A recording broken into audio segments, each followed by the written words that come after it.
issue of women empowerment and gender equality is an issue that grows more important every day. Welcome to the community debate with MICT Erongo, a platform that gives a voice to the ordinary men and women. Mr. March Holmini, Ms. Susan Kamati Salom, Mr. Kangala Matthew, Ms. Marcela Kashiova, and Mr. Max Leonard. Ladies and gentlemen, welcome. Yes, my name is Waripika Shukwa, your host. Join me and these esteemed members of the Swakopmund constituency as we confront the notion, is gender equality a key to development?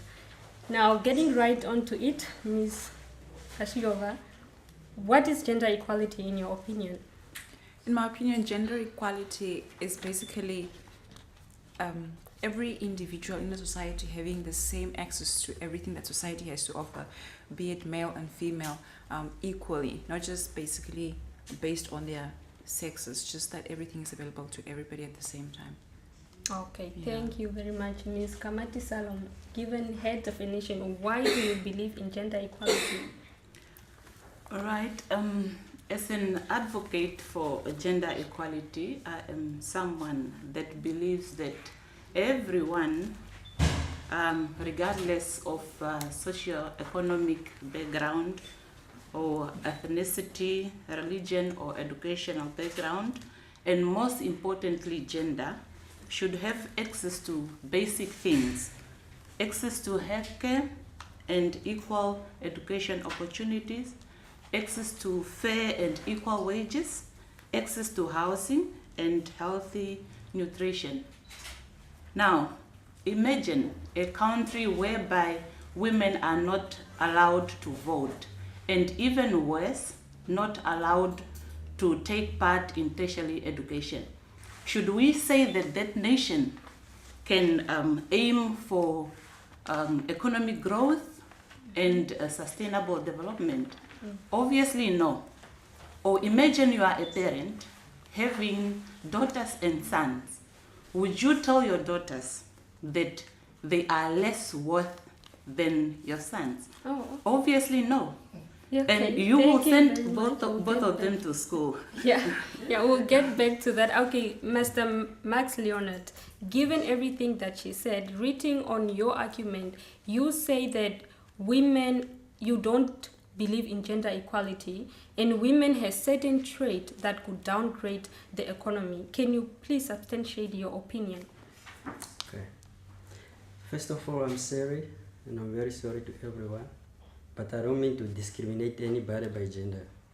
But according to my own understanding, women are very sensitive individuals. Yeah, and so if you are, first thing you must remember that economy gave birth to development, and if it's to be in a cage, like, because women are very sensitive individuals, if you have to put them in a position where they have to make these critical decisions, based on, and the fact is that most of the decisions they make, emotion come with it. So in some positions, really putting a woman there it can be a risk to development itself. All right, thank you very much. Now, the gentleman on my right, Mr. Kangala Matthews, strongly disagrees. He states in his opinion, and I quote, "How are we going to develop the country if we only focus on one specific gender?" Now, Mr. Matthews, why do you believe that we cannot attain economic development without achieving gender equality? Thank you very much. If we look at the SDGs for Vision 2030, which is Sustainable Development Goals,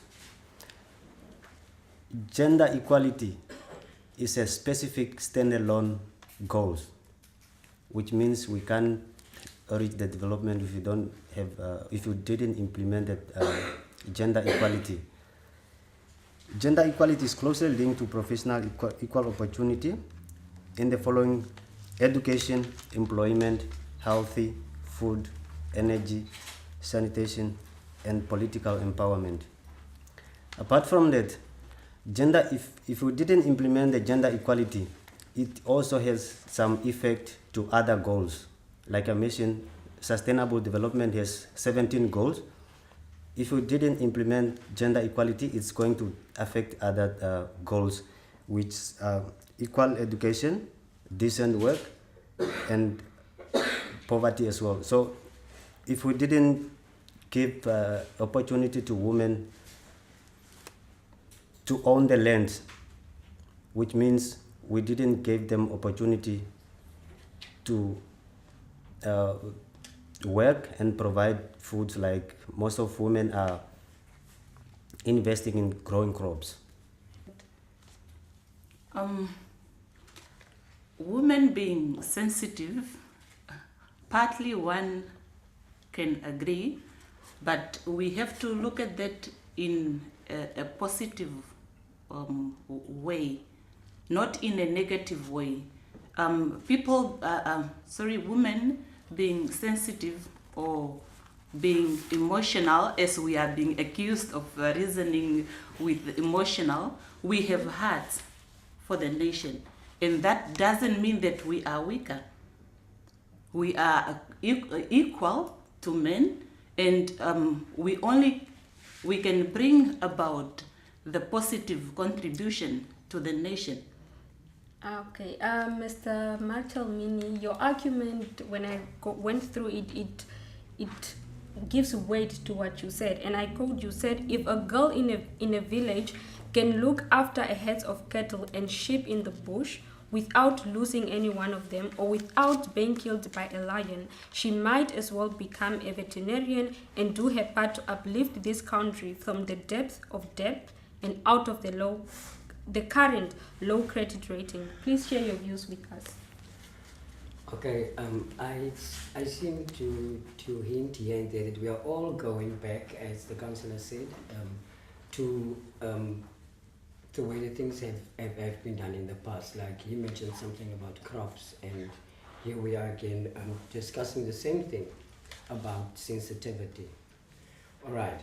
In my opinion, as a woman, apart from the different examples that I made, I was tasked with this very one. I would just like to elaborate a little bit on that. Please be aware that my opinion has no geographical setting, or it isn't bounded by any aspect of life in general. As a cattle herder, you can also be a mother or a teacher, because the children in your class can be your cattle. So please bear that in mind. Women are designed to multitask. Just imagine a woman in the field out there looking after grazing the cattle. There are lots of dangers. There are snakes, there are spiders, there are other people walking around up and down. It is so dangerous. Women give birth, which is, in my opinion, the hardest thing anyone could ever do. I mean, I've seen it happen, and I've heard things that you can hardly imagine. So in my opinion, we need to focus more on finding these women with all of these traits, and with all of this most important skill to protect, to nurture, and to care for the flock, as I said, to care for and protect for the flock, in an effort to educate every woman and man at the same level. That's providing the same platform for development. And I don't know why we are so into the notion of women has to stay at home and look after the kids. Men can do just the same. Men can also stay at home, and women can also go out there and work. Imagine that girl. She knows when one of the cattle or the goats or the sheep got injured. She knows exactly what to do. Mm-hmm. She knows what to do if a snake bites her. She's out in the bush. She knows exactly how to protect herself and what to do if should something go wrong. Yes. So in my opinion, that makes her a much better candidate to be taken out from wherever she finds herself stuck in, no matter what situation that can be. All right, thank you very much. Ms. Kashiova, getting back to you.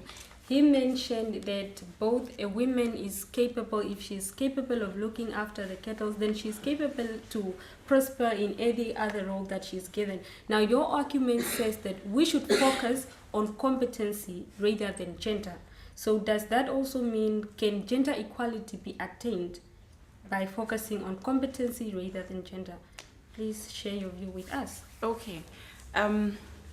Coming back to my speakers, my fellow speakers, I think what normally, when we hear gender equality, instinctively we think of woman empowerment. Instinctively. Nowhere in those two words was that woman empowerment. When we say gender equality, we're looking at both sexes, right?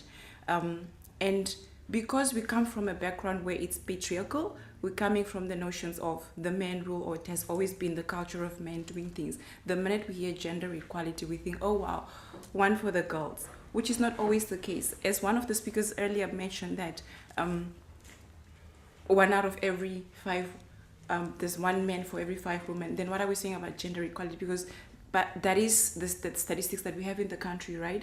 So I'm not a fan of feminists and patriarchy. There are strong components in them that I agree with. So when we think of gender equality, there's always this notion of feminism coming into play. We must empower the woman, we must do this. Yes, yes, yes. But the way and how we speak about it, I don't agree with it. Because mind you, you have, one of the examples that I used in my article was that you have 4 managers coming into a meeting. The 4 managers, there's just a meeting that they have to come and sit. Instinctively, we just think the woman, 4 managers, 3 men and 1 woman, right? Instinctively, the woman has to write the notes. They are the PAs, they are the secretaries. That's just instinctively, oh, she's taking the notes. I don't have to take the notes. It means there's a gap there. You can also take notes. Doesn't mean that I'm being a boss, we're not at the house where I'm not being submissive. I don't have to be submissive if we're equals, right? Yes. So that women empowerment on that is fine. But when we look at gender equality, we're trying to say, if there's an opportunity for anybody to get an opportunity, if there's a position where we want this person that qualifies like this, there's always this, it has to be a woman, then you have a better opportunity than the man. It has to be, if you're disabled, then you're better than that. But then how fair is it to the man who's actually competent enough to be a better candidate for that position if we're focusing on this other? Then it's still unfair. Yeah, So my opinion is, when we look at gender gaps, it's fine. We can push, but then it's more expensive at times if you have candidates at the same level, but you have the man who's 1 out of 5 who's better equipped. Then if you say, okay, fine, we'll take Marshala because she's a woman, she's been previously disadvantaged, but then it's more expenses for the company to train me, to send me for more training, so it's more money out for the economy. So to development, it's fine, yes, but then it's gonna take us a while. Why not train her? I mean, if we're gonna talk about women empowerment, that's a different topic on its own. Let's go there.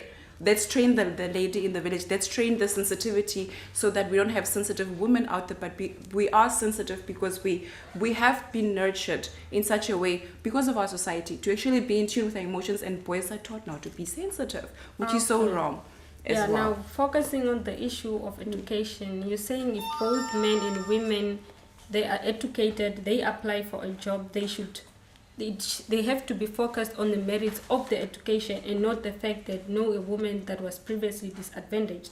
Now, talking of education, now, Mr. Max, you said in your argument that you believe that there are more women that are educated than men. First thing let me take you to the Bible, no? God didn't make a mistake by creating a man first and bring him on earth, and gave him a woman to be his assistant. You know what I mean?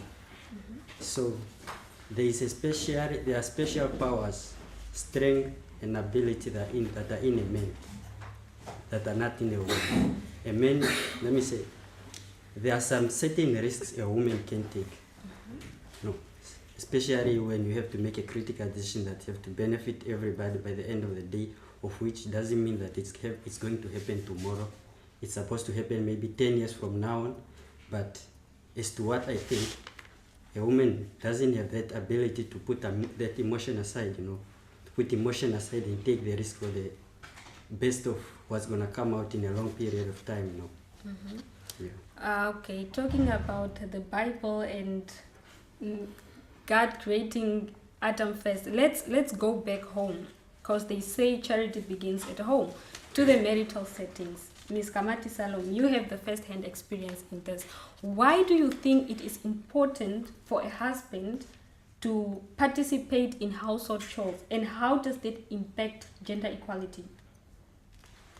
Quoted on MICT, quoted on, it is the same one that is saying that everyone is equal in the eyes of the Lord. And for my opinion, as a married woman, it is my husband's responsibility as equally mine to make sure that our household is well taken care of. Our kids have something in the plate to eat. Imagine being a woman who's having an 8 to 5 job. We come home at the same time. By that time, I'm already exhausted. Now he has to sit down, read a newspaper while I have to do everything on my own. I mean, it doesn't mean that we should make turns in cooking and so on, but cooking, he can do that whenever he feels like doing. But while I'm preparing dinner, for example, he can look after the kids as they play. He can help them with homework. And by so doing, it doesn't only benefit me as a woman, it benefits him also. He will get to know his kids as he is spending quality time with them. And on top of that, my husband helping me in doing house chores will also give me some chance to concentrate on myself. Maybe doing my hair, doing my nails, or altering my clothes. After all, I still have to look good for him. So it is equally his responsibility that he contributes on that. Fortunately, as for myself, for my husband, that comes naturally. And I urge all other men to follow suit. So it has many benefits. Okay, talking of labor between men and women. Now, Mr. Kangala Matthew, you say that the army and the police employ both men and women to contribute to the economy. Now, Mr. Leonard, on the other hand, says women are weak and cannot be tasked to lead. For example, the construction industry. Like weak, I assume in this case he means physically. So what is your opinion on that? Thank you very much. If you look at the government, like I said, they take both. It doesn't matter, because now we know what are the requirements for the police and defense. That's both men and women have same qualification for the police station and the police and the army. Those people that are employed by the government, they came from their mothers' homes, and they left their grandmothers there. So they again recruit other people to take care of their parents because they are old. There's now another opportunity created by those people that are employed by the government. And again, I think the government, those people that are working for the police and army force, they have a taxable income, so that's another chance for the government to deduct the tax, which is now contributed to government's money, which is now building hospital, clinics, and renovating some old buildings and distributing pipeline water, electricity, and roads. Okay. Mr. Marshall Mini, you mentioned in the first thing that you said, you're saying we are saying things that are taking us way back. Now, considering the fact that Mr. Leonard quoted the Bible, what do you think of that? Do you think it's probably our preconceived notion and the mentality that is holding us from gender equality? Or Adam and Eve are created and put on this earth to work evenly and equally together in order to breed and to and to make this world or this earth a productive and a safe place for all his children to grow up in. All right. Ms. Kamati Salom, let's get back to you. Okay, now there are some that argues that you mentioned something there that I cut you off, that telling your girl child that no, you can't do it. Now, some will argue that gender inequality is the root of all evils. What is your opinion on that? Exactly. I'm getting back to what I've said when it comes to raising children in the house. You're having girls and boys, and then you treat them unequally. Let's say you show to the boys that girls are less worth than the boys. So from there already, you have created a problem whereby the boys will look at the girls and will not even value them. And this might be the reason why today we still have evil activities happening of gender-based violence. We still have passion killing. We still have girls being abused. It is because we don't teach our children right from the start that they have equal rights, and these equal rights include rights to education, rights to protection, and no one has the right to harm the other person based on gender. Right, there is very little that I can tell them that they don't already know. I mean, we've been through this. And we Yes, keep going through and this so many times. we are also very fortunate today. We have two of our leaders in the house. You can talk directly to them, fortunately for you. Okay, I will not speak directly to them, but Okay. there are other leaders as well. Yes. I will speak to them as a collective. Mm-hmm. It is clear that we are fighting violence against women, even though there is rape and murder on the covers of every newspaper almost after every other weekend. Mm-hmm. We need to get a stronger grip on this issue, and we need to get it right now. We need to get this right. As we are starting this tradition of debating about issues that affect us on a daily basis. They need to be the leaders that we elected to be our herders and to do their best. Also, all of us, not just them, they also need us as much as we need them. We need to stand together to try and make this country take each other's hand, leaders as well as residents of this beautiful Namibia and this region, to make it better and safer for our children. MICT Erongo, a special thanks to our guests, the community members who made time to share these views with us, and a special thanks to you, our audience. Until next time.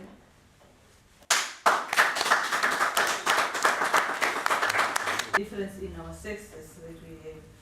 But if it comes to gender equality, we should look more at like equal rights, like Madam Kamati Salom said, the boy and the girl child being given equal opportunities.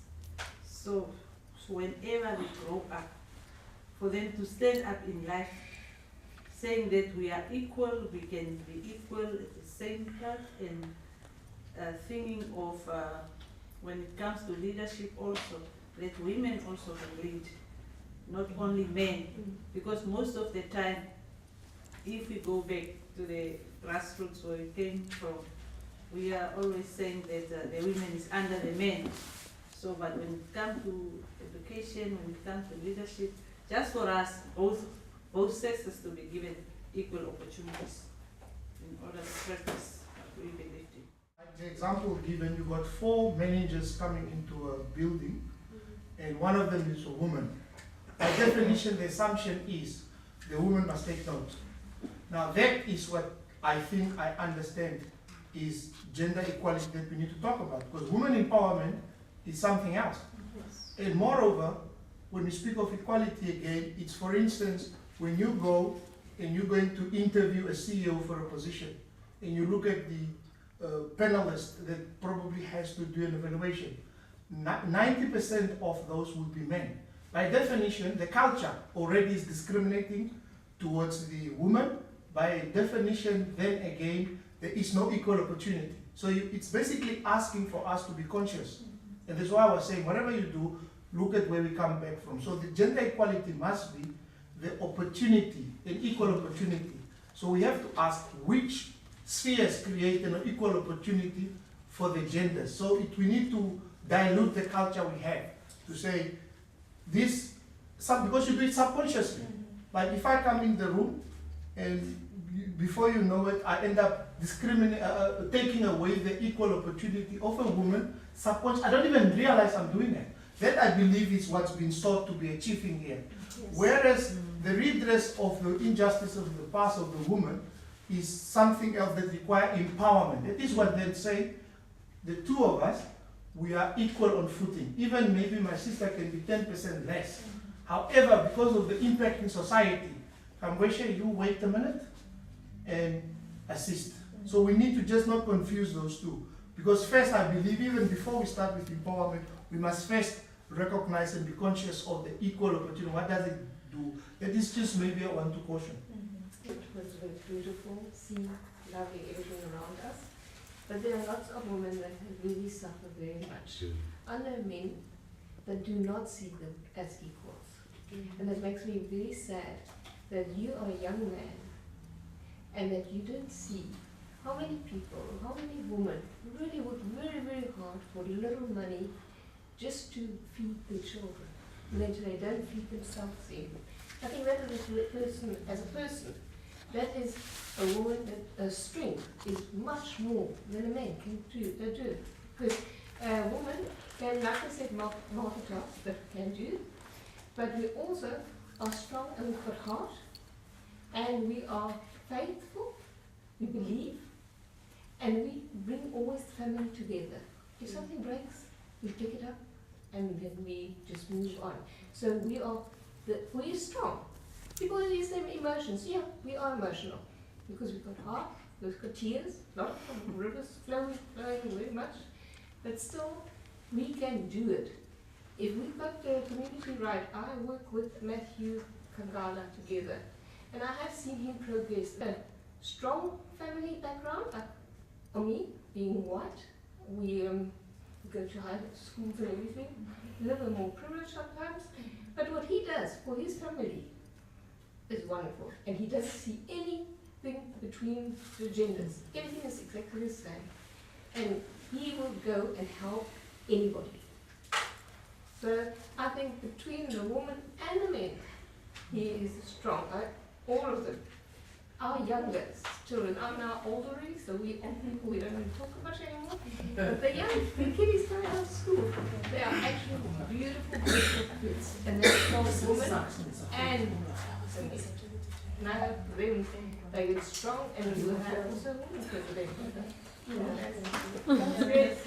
When there's one thing from my point of view, in my opinion, is whenever we are trying to push or to advocate for gender equality, there's one thing that we should know, especially when it comes to equal choices and equal rights, equal opportunities.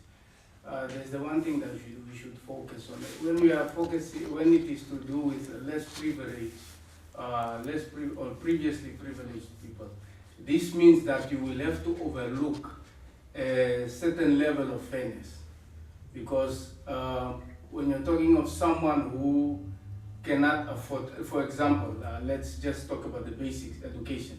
Someone who cannot afford to be sent to school, and here you have someone who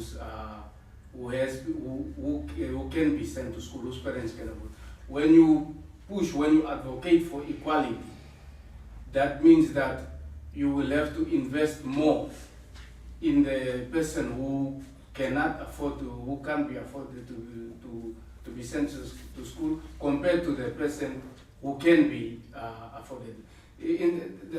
Coming back now to the gender thing, it's just the same way as you would, when you are pushing for gender equality, especially with representation among the employment or certain key position, you will have to invest more with the women, and sometimes you will have to overlook the best person when you are doing an interview for positions. You will have to overlook the best person for the other person who meets the requirement, who is competent enough, but though not the best person. So the gender equality, there's a level of fairness that is overlooked if you are really advocating for it. That's just my listen. So the opportunities to our boy child and our girl child now, currently. Let your son wash the dishes with your daughter. Let your daughter do the garden with you know, so that when they grow up, it's already there. So it's not a thing about the woman should get, you know, first choice, but it's a thing that they both at the end of the day. Otherwise, we are disadvantaged everybody else. Just to overlook, you're basically a woman because she was at the back front. But I mean, it's something we should really consider. No, as a mother myself, I totally agree to what Evelyn has said. I must appreciate each one's opinion. Everyone has got a valid point, and I think that's what makes constructive debate. Yes. We can learn from each other, take the strengths, and we can even learn from each other's mistakes. Move on. You know, what are the solutions to that? I do appreciate the one lady's stance about that gender equality is not feminism. There's a big difference between the two. Feminism is a threat, I would say, generally to any economy, any development. Yes, I appreciate females. Men should appreciate women, and women should appreciate men. And I think equality is a good term, but I would say harmonization between the two genders would be a better term. Each one has its strengths, each one has its weaknesses. A woman can't always do a man's job, and a man can't always do a woman's job. So meet each other halfway and make the most of that. I think that is important. So when also my very beautiful, competitive, capable colleague, who probably earns more money than I do, but we're in the same industry, she asked me, you know, is there gender equality in our household, in my family? I've got a son and a daughter, and I've obviously got a wife. And naturally speaking, I said yes, there is, but it's a natural thing that's in our house. It's something that comes naturally between us. There's a harmonization that takes place, and I think that I understand that what might be a good idea is when families, you know, especially in grassroots level, actually see best practice in a gender equal household or a gender equal company, management, all that type of stuff, where two sexes work well together. This can be inspirational, you know. So maybe that would be a good platform to create for people to learn in. But thank you very much for each one's opinion. Thank you so much. She's 14, and then it caught me by surprise yesterday because I'm actually a family man and I love cooking and all that. And then yesterday usually when I get home, my younger sister always prepares something for us. And then yesterday when I got home, she came to me and asked, "Oh, you didn't cook?" And I was like, "Why are you asking me? I didn't cook." And then my mom came out of the room and said, "Why are you asking Nande that why he didn't cook? Why you're supposed to cook?" And then I said, "No, Mom, she's right." And I had to think of it like, if we all grow up having that mindset that we are all equal, I think we'll achieve a goal. Yeah, if we start off at home, that's where everything, That's very, very true. Yeah.